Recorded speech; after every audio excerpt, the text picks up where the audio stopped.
to me, these rivers are Pittsburgh. Well, the rivers are the heart of the city. Well, the rivers mean everything to me. They're getting cleaner all the time. I've been paddling since 1982, particularly the Allegheny River, and it's a beautiful river. Well, I think river life is what makes one of the great things about Pittsburgh. I mean, everything's focused around the rivers. The bike trails, even the stadiums are near the rivers. Well, I work at Point Park University, and we're an urban institution, and it's part of taking care of the urban environment. The way we treat our environment shows how we treat our own health, and I think it's good that volunteers come out and pick out the trash. We're direct action, and we see a problem and we go after it, and that's how we can get things done. What better time to be on the river, and at the same time you're having fun, you're kayaking, you're with your friends, your family, and you're helping the environment. I came today because whenever I kayak, I see tons of pollution, water bottles, styrofoam, etc.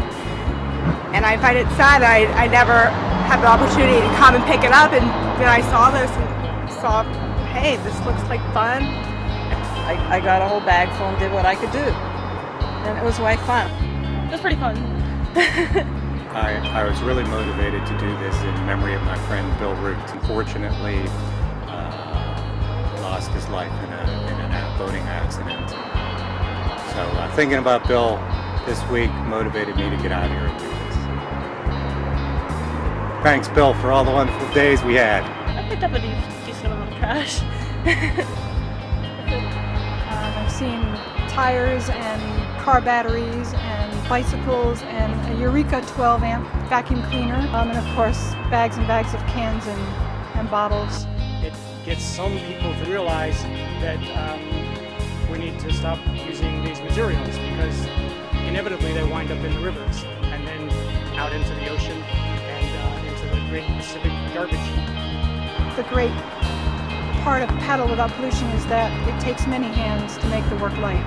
We had about 70 people sign up today. That includes people launching in kayaks and canoes from 3 different points, and we had a great land crew here at Point State Park to help the boaters unload their garbage at the end. We had a few paddlers that were never on the water before, so you don't need to be this world-class paddler. It's very easy to get involved. All that we ask is to come out with us once or twice a year. A gentleman showed up and he, introduced himself, and suddenly, we have dirt all over ourselves, and he's helping me, lift things that I can't lift happily.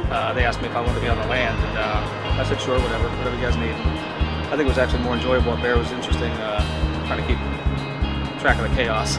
He's smiling while he lifts these heavy, slimy things out of the river. So, though I've never met him before, I already know something about him. I know he's one of those people who cares and enjoys doing something meaningful. I think all of us as human beings are looking to do something that has meaning. It's always about the people. As depressing as all the junk is on the shorelines, the positive attitude of everybody. Nobody complained. Even people who fell in the water did not complain. I mean, they just really, really worked hard, and that's so nice to see. So if we can bring all these people together and do these events and these cleanups and bring the paddling community together, then we're doing something right. I think there's many that would say, what we're doing is a small thing, but to me it's very large. So I know last year I actually paddled and I saw the banks and the difference.